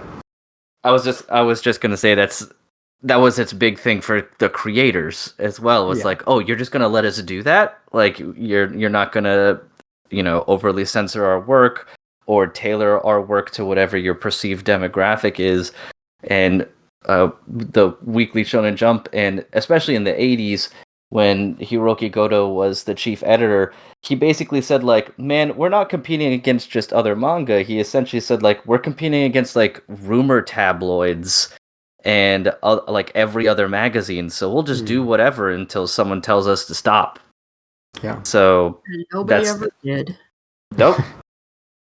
I love the fact so no comics code stuff is what you're saying.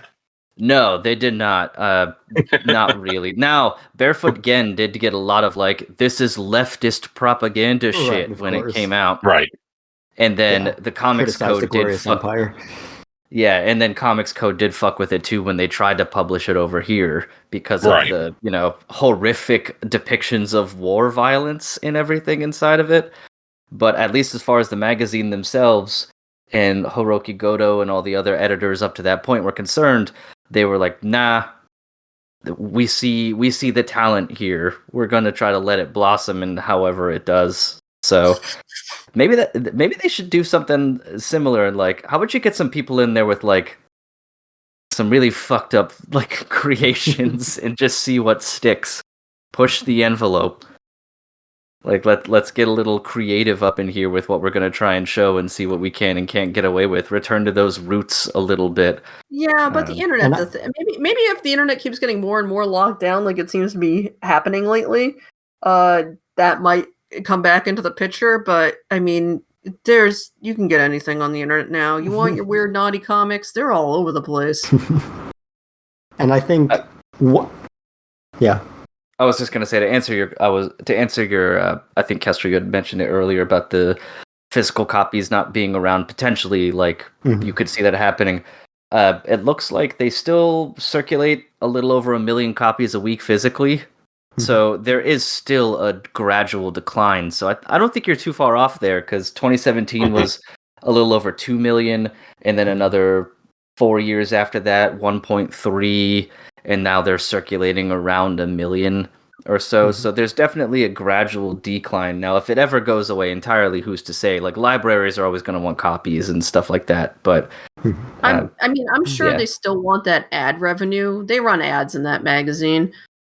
God knows what those rates are. They're probably really high. So they're probably bringing in a nice chunk of change to cover the production cost just on the ads, and that's gravy on top.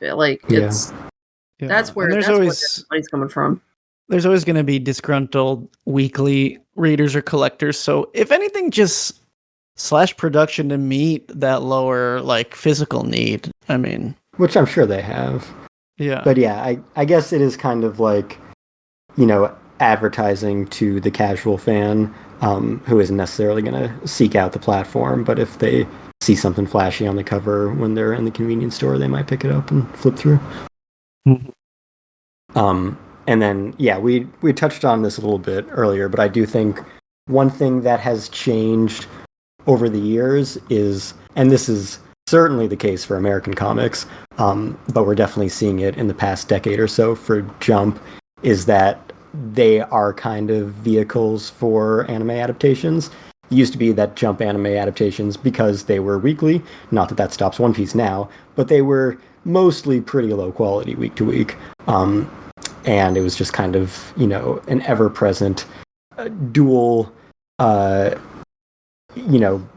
and anime would both be coming out every week. It would just be always on your mind. Now that they're focusing on high-quality seasonal or film adaptations, they're just tremendously popular. And so it's always been the case that anime adaptations, especially of Jump manga or manga in general, a huge part of the point of them has been to advertise the source material and sell more copies.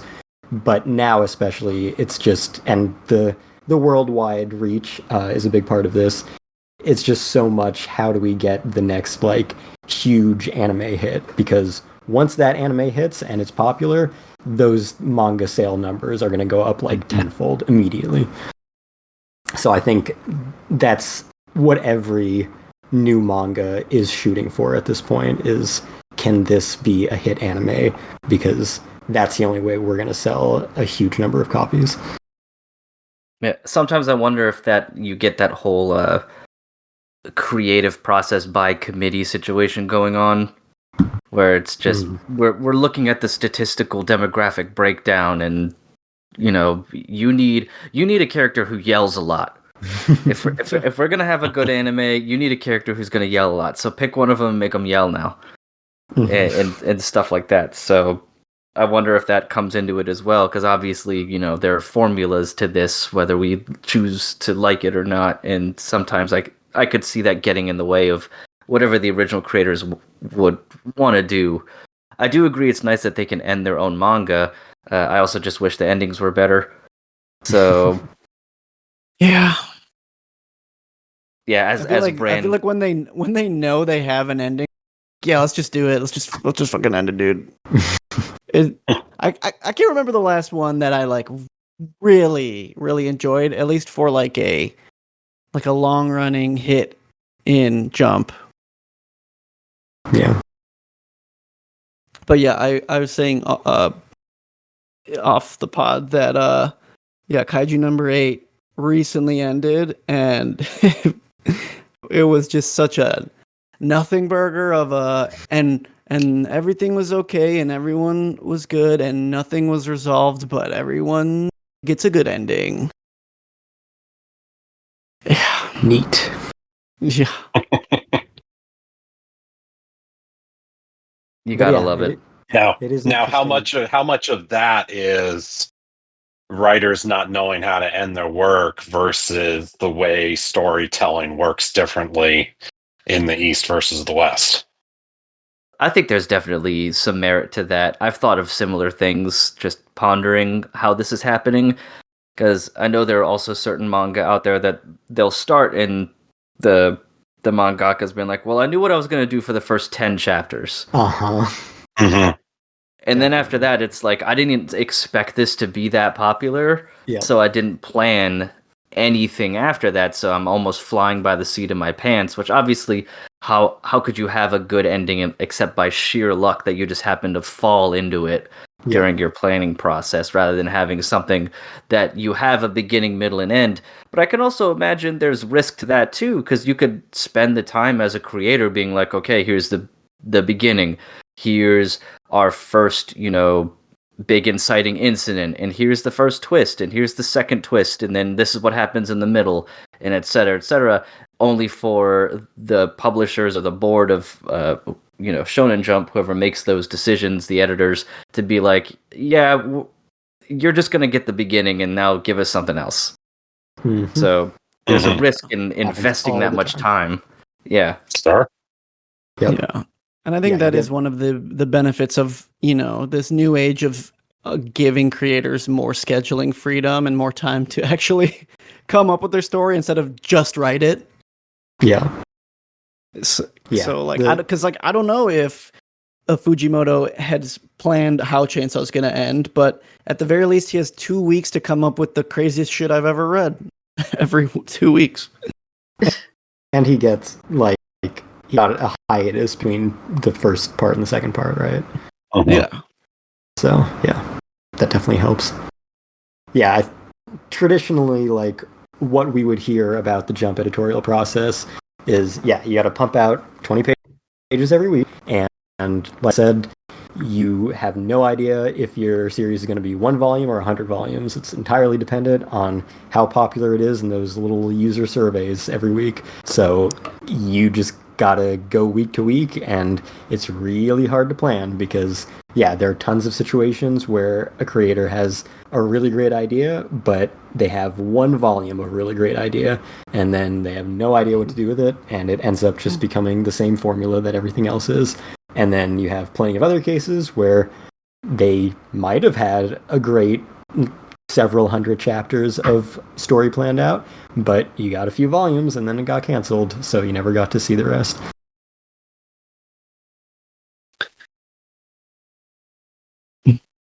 I will say one of my favorite bits when I was still reading the Roboco manga is that the time to time they would meet with one of the Shonen Jump editors, and he was the most deplorable character in the cast, and often depicted in nothing but his underwear. He's super dirty, and he's chained up a lot of the time. So they're even able to just they'll be we don't really run the tightest ship here. And that has been a time-honored tradition as well, because the first major villain of Dr. Slump back in 1980 was directly Toriyama's editor. Yeah.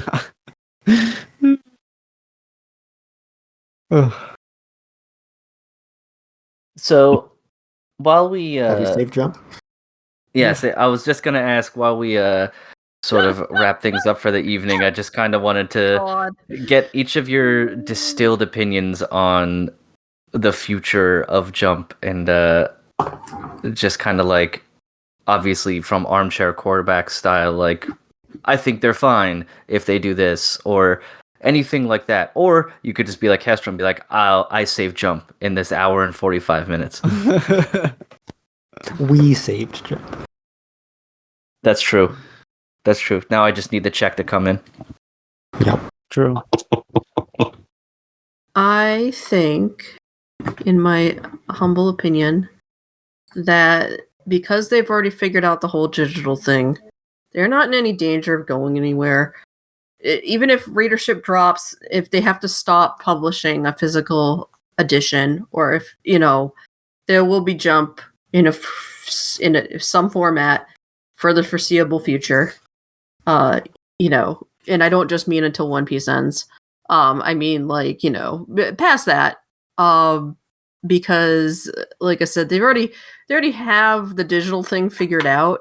And because they use it so much now as a vehicle to, for anime, that to make adaptations and all the marketing and all that stuff around it and all the merchandise, they don't really have to, rely specifically on, getting the thing that's gonna run for bazillion years, and put all their eggs in that one basket of the thing that is going to run for a zillion years. Because it turns out it's better not to burn out your artists, and maybe they could go on to create a second thing that could be just as popular if you give them the chance. Or let them step down and have somebody else who's young and, not dying at their desk to, pick up and move on. And like I said, there's always assistants. And those assistants will have their own manga someday, and that will be the next big thing. Mm-hmm. So, I don't think, in general, anything will change in the interim unless the entire world blows up, which is totally a possibility. But I think that's more likely than anything we've discussed. Yeah. I got that scheduled for tomorrow. Yeah. Yeah. So, not so worried about Shonen Jump, all things considered. Yeah, I agree, and they seem to be, again, speaking of the anime adaptation bit. I mean, yeah, okay, take One Piece out of the equation. They still seem to be one of the stronger ones in terms of getting stuff out there, and maybe none of it is a Dragon Ball Z. But when you've got things like Don to Don, Spy Family, Witch Watch, and stuff like that like, it seems like they've always got something in the works that's getting out there and getting in front of the public face in sort of every way that they can. They seem to be, as Kate said, they're not necessarily relying on the one thing to really be massive anymore, but rather kind of taking a collective, and that to me seems pretty strong. Yeah, I think go ahead. Yeah.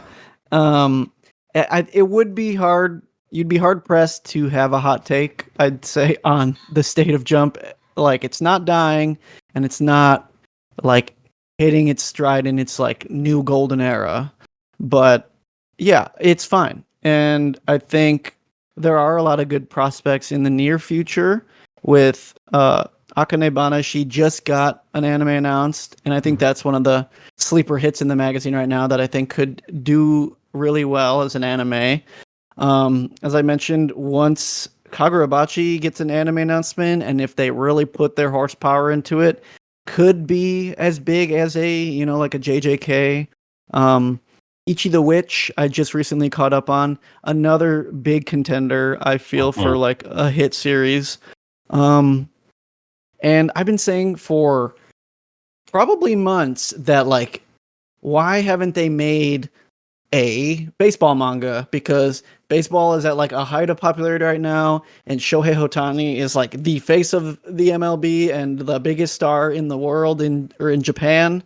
And now we have Harukaze Mound, which, only a handful of chapters out, but could be another potential big hit. So yeah, I think it's hard with the perspective of saying like, we don't, like, there may never be another One Piece again, or like we might not get another Naruto level thing because it hasn't happened yet. And I'd like to believe that there's always potential for someone to write some like batshit insane or new or reinventive story that takes us to that level again. So I'd like to hope that it's still blue skies.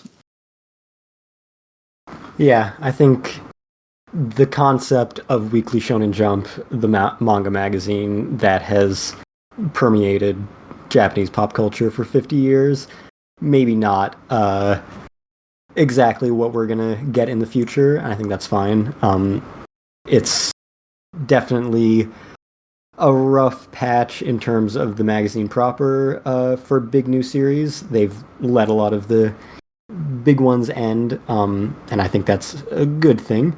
I think in terms of what's running right now, it is all down to the anime adaptation. I think Sakamoto Days could have been it if they had a better adaptation. I think Kagurabachi has a great shot. And yeah, prioritizing the digital side, even if it's a much newer platform, only 10 years old or whatever, it's something that might just kind of replace Weekly Shonen Jump in terms of the vehicle from which we get the big popular hits, because we're going to keep getting them from somewhere, and Shueisha certainly wants it to keep being from them and from their flagship platform, and that doesn't need to be the weekly magazine anymore. It can be an online platform, and I think that makes sense for our current state of entertainment and media distribution. So yeah, it's possible that in a few years we will look back on this conversation and be like, wow, I can't believe we thought Jump was dead when they had X running already. It just hasn't hit that level yet. So you never know. Maybe Ping Pong Peril is the next One Piece. Next Dragon Ball. Nice prison. Nice prison. I think we can confidently say that's not going to be anybody's future. Jump will be okay as long as they don't try to make something that nobody gives a shit about the next big thing. What was that manga that they were pushing really hard and the dude ended up being like a scumbag? Okay, so Toriko, you talking about Toriko? Which one? Yes, that one, yes. Build King? What was Build King? Is that the Toriko guy's newer one? Unless he made another one. Does he have another? I mean, I think Kay was talking about Toriko, right? Yeah. Oh, yeah. They were trying to push that so. They were trying to push that and so hard when they were out. It was like, go away, stop it. Stop trying to make the thing. Is that the food one? There's like somehow. They tried to make it the next Dragon Ball / One Piece, to the point that actual numbered episodes of One Piece are crossovers with Toriko. And one of the only new pieces of Dragon Ball anime in like the early 2010s was a crossover with One Piece and Toriko. But just to put this out there, it would be nice to think that they tried to push Toriko and then it turned out that the mangaka was a fucking creep. But no, he was arrested for child prostitution 6 years before Toriko started. They knew about this guy. And then they gave him a new series and tried to make him the next One Piece. Yeah, it's real bad. I mean, this is an unknown behavior from some Jump bigs. I mean, we got Rurouni Kenshin still like getting like art designs from every current Jump author, Yeah, like, getting exhibits, getting a new anime adaptation, getting continued spin-offs. Yeah. Ugh. Yeah. God, Japan. But if one of them smoked weed, done. Yeah. Yeah. Career Fuck over. Priorities. That joint better be made of child pornography. I don't think I'm going to call that the episode title, but it was quite the episode title. We won't be doing that. I think that's just the edge I was talking about earlier. I think we're going to have to start talking about the state of Fandom Post Radio. No future? With that, does anybody have any recommendations? As we should probably wrap this up. Yeah, I got a good one, and it is a new one-shot manga in Shonen Jump that you can read right now. Great plug, very nice. Yeah, I know. Excellent. If you recently watched and enjoyed the Takopi's Original Sin anime, the creator of that, Taizan 5, just put out a one-shot in Jump called Fighting Girls. It's about 70 pages long. Really cute, fun little story. So I'd recommend going and reading that. Yeah, let's see. I mentioned before, G-Kids has all of those anime and some not anime films on HBO Max, formerly known as Max, formerly known as HBO Max. And they are putting out some of those in movie theaters as well, and some new 4K Blu-ray releases. So all of the Hosoda movies, all of the good standalone Hosoda movies have been coming out in theaters. So Boy and the Beast is out literally right now. Girl Who Leapt Through Time's coming out next month. Summer Wars was last month. Wolf Children was earlier in the year. Boy and the Beast, actually, we don't really know what's going on with the rights for that at the moment. Just as a little tangent here, I saw it in theaters last night, and it was originally announced with those other three that G-Kids was acquiring it, and then the theatrical release came out and it was being done by Crunchyroll, and everyone was very surprised. I went to see it last night. It had a Crunchyroll logo, and then it had a Funimation Films logo. Wow. Yeah. So, Wait, Funimation's coming back, guys. You heard it here. Amazing. Yeah, I don't know what's going on there. But anyway, the other three, Wolf Children, 4K Steelbook, just arrived a couple weeks ago. And Girl Who Leapt Through Time also coming out, I think, next month.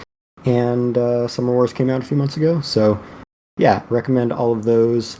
And if you have not already, tickets are available for Demon Slayer, the movie Infinity Castle. It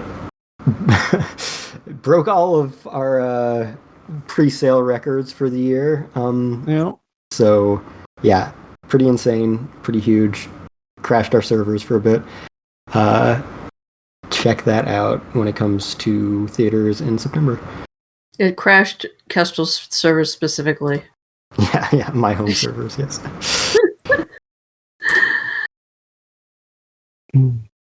Well, in the vein of all the films that are going to Max there, one that you slid past very quickly earlier, and quite rightly so, if I'm honest about it, is Fireworks, which is I'm not sure is actually a very good movie, but for some reason every time I watch it, it puts me in a weird mood and makes me very philosophical for a few days. Like I can't shake that movie whenever I sit down and watch it. So I don't know that I recommend it because I don't know that it's any good, but I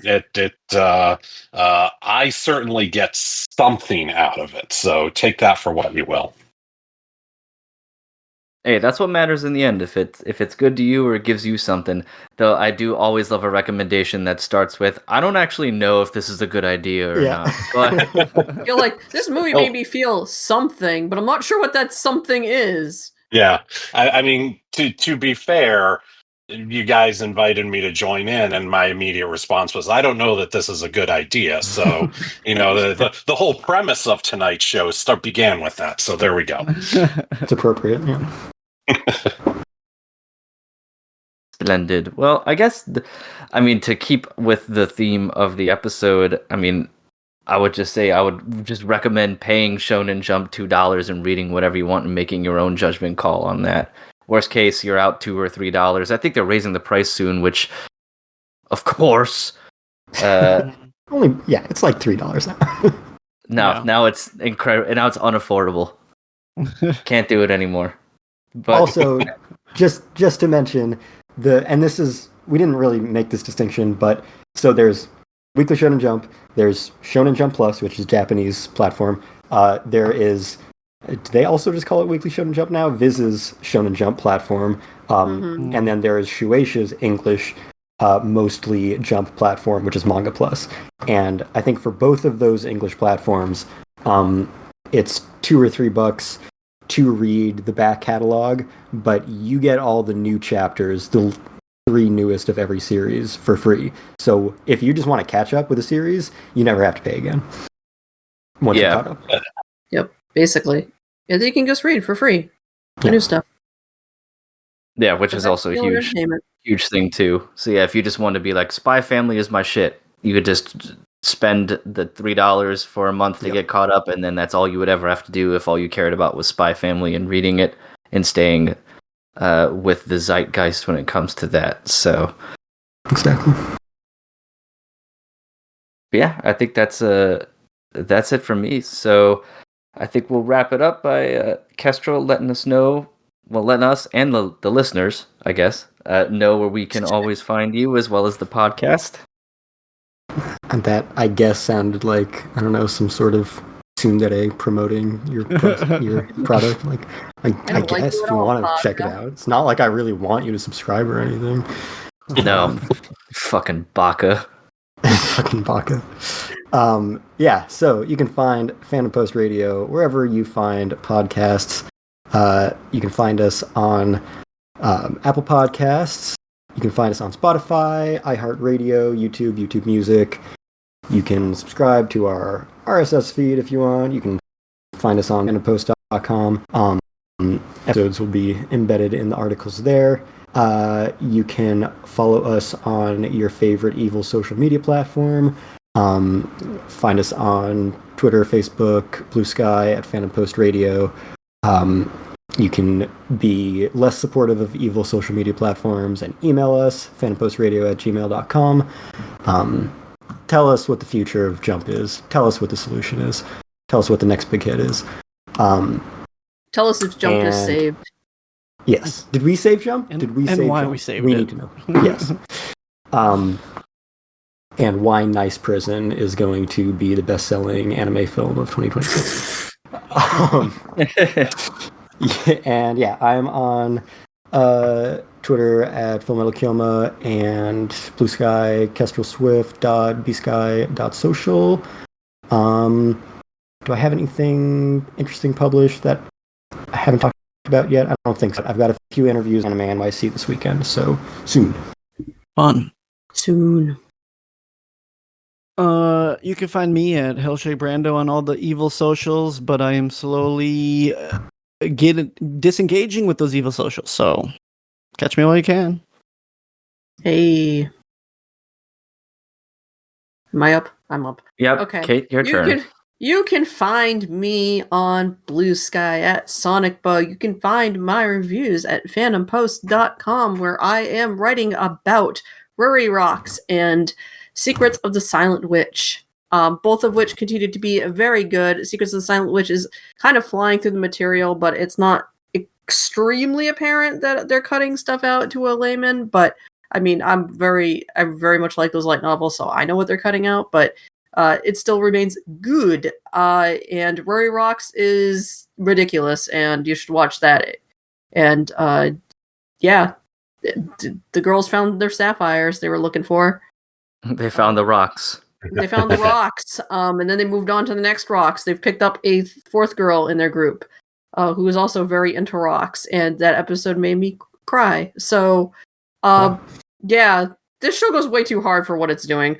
So check that out. That was my one recommendation. Check out Ruri Rocks.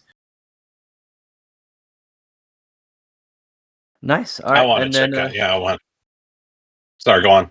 I was saying, Mark, you're up to bat. So if you have any socials or anything, or let us know. Well, I'll just say, like, I've been looking at your reviews of Ruri Rocks. That is a show I definitely want to catch up on. That looks, that, as you said, way better than it has any right to be, is what it looks like. So I mean, I might be a little biased because I do like to go look for rocks, and the most recent episode was just them like looking for fucking sea glass on the beach for like no real reason other than they were like cool old bottles. I'm like, these are my people.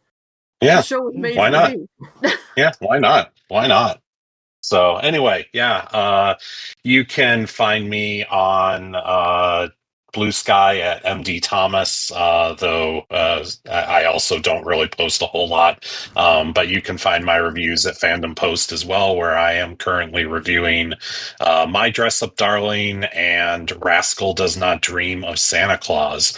And I am currently still, 7 weeks in, pissed off that I'm not reviewing The Fragrant Flower Blooms with Dignity, because Netflix has delayed it.